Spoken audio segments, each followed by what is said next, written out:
सिंध के सिकंदर के कंटेस्टेंट हमें सिंध से रिपोर्ट कर रहे हैं। जी दिल हुआ परेशान और आंखें देखने लगी अपनों का रास्ता।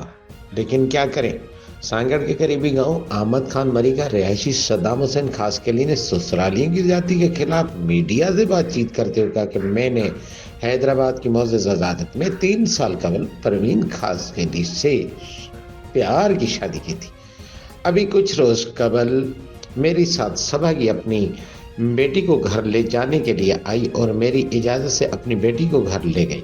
जब मैं अपनी बीवी को लेने घर पहुंचा तो घर का ताला लगा हुआ था और फोन पर राब्ते करने पर कहा कि मेरी बीवी को मेरे पास घर भेजो, लेकिन उन्होंने इनकार कर दिया और मुझ पर सांगड़ की मोअज़्ज़ज़ अदालत में दरख्वास्त जमा करा दी, जो कि झूठ पर मबनी है। जबकि मैंने सांगड़ थाने में अपनी बीवी की बाजियाबी के लिए दरख्वास्त दी है और अभी कोई भी कार्रवाई अमल में नहीं लाई गई। लेकिन मेरे ससुराली और रिश्ता कराने वाले अली हसन शाह, काजी मक्सी, लतीफ़ खासकेली ने मेरी बीवी को गुम कर दिया है और शक है कि कहीं मेरी बीवी को कत्ल न कर दें। मैं एसएसपी सांगड़ और आला हुकाम से मेरे साथ इंसाफ किया जाए और मेरी बीवी मुझे वापस दिलवाई जाए।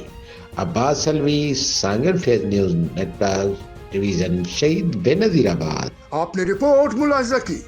मजीद खबरें और अपडेट्स जानने के लिए देखते रहिए Faiz news network. Faiz news, Faiz सबके लिए।